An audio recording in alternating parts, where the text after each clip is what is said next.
যারা মুসলমান জাতিকে, মুসলমান ধর্মকে অসম্মান করেন তারা আমার পেজ থেকে 10 হাত দূরে থাকবেন।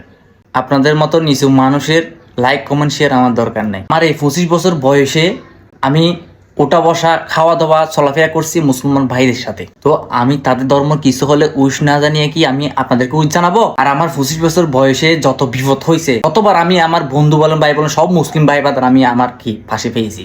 কই, আমি কোনো হিন্দু মানুষকে আমি ফাঁসি পাইনি। আমার 25 বছর বয়সে মুসলিম ভাই ও বোনেরা আমার সাথে ভালো আন্ডারস্ট্যান্ডিং করছে বিদায় আমি তাদের ধর্মীয় উৎসব বলে আমি কি উইশ করি। কারণ কি এমনি আমি নাটকগুলো তৈরি করি? আমি তো যেটা ভালো সেটা ভালো বলি। তাদের সাথে ভাই আমার খুব আন্তরিক। আমার ফোনে সব আছে, সব মুসলিম, হিন্দু কোনো ফ্যান্টই নেই আমার। অনেকে কমেন্ট করেছেন যে কেন ভাই মুসলিমরা তোমাদের ধর্মে কিছু হলে উইশ জানাই?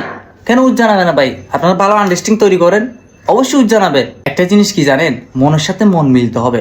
এখন কেমনে মিলবে সেটা আপনারা ভেবে দেখবেন। একটা মানুষকে যদি আপনি পরিচিত হন, আপনি ধরে নেবেন যে এই মানুষটা আমি কি করলে খুশি হবে, ওরা আমি কিভাবে মঞ্চ করতে পারবো, সেটা মুসলিম হোক, বৌদ্ধ হোক, যে জাতি হোক না কেন, আপনার যদি আপ্যায়ন ভালো হয় অবশ্যই সে আপনার সাথে ভালো আন্ডারস্ট্যান্ডিং হয়ে যায়। তারপরে আপনাদের হিন্দু ধর্মে যত অনুষ্ঠান হোক না কেন অবশ্যই জানাবে, ভালো আন্ডারস্ট্যান্ডিং তৈরি করতে হবে।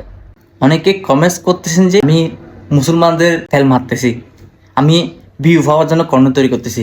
আরে ভাই, আমার মায়ের মরা কসম ধরে বলতেছি এটা আমি তো এই কন্টেন্ট বানাই কয়েক বছর ধরে, আমি তো 25 বছর ধরে আমি এগুলো পালন করে আসতেছি। মানুষ তো সারা বছর সোনামুড়ি খায়, আপনি এই রমজানে খেয়ে দেখেন আলাদা স্বাদ পাবেন। ওইটা রমজানের মধ্যে আলাদা মজা হয়, সেটা সৃষ্টিকর্তা কিছু না কিছু একটা দিয়ে দিছে। আমি যখন রমজান আসে তখন প্রতিদিন আমি কি ইফতার করি, তাও আজান দিলে। ইফতার যখন টাইম হয় তখন করি আমি। তো হঠাৎ এবার রমজান আসছে, আমি করছি, কন্টেন্টটা তুলে ধরছি। এখানে অনেকে কমেন্ট করতেছেন যে ভাই আমি এই যে ভিউ পাওয়ার জন্য, ভাই এরকম কিছু না। কেন, আমার এমনি ডান্স করলে, এমনি কন্টেন্ট দিলে তো ভাইরাল হয়, আমার এগুলো করা লাগে?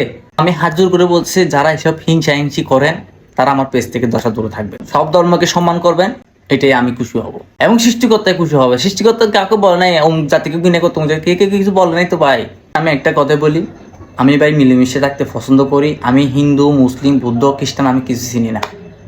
যার সাথে আমার ভালো আন্ডারস্ট্যান্ডিং হবে আমি তারে বুকে টেনে নিয়ে আসি। আমার কথা হচ্ছে এটাই। হিংসা ভাই আমার কোনো প্রয়োজন নেই এবং দরকার নেই। যতদিন বাঁচবো ততদিন মিলেমিশে থাকবো। মুসলিম, হিন্দু আমার কোনো ভাগাভাগি নেই, ভাই করবোই না আমি জীবনও। 25 বছর বয়সে আমি ভাগাভাগি করি না, এখন কি ভাগাভাগি করবো? আমি কিরকম মানুষ তো বুঝে গেছেন তো, ঠিক আছে? নেক্সট টাইম যাতে এরকম কমেন্ট না দেখি।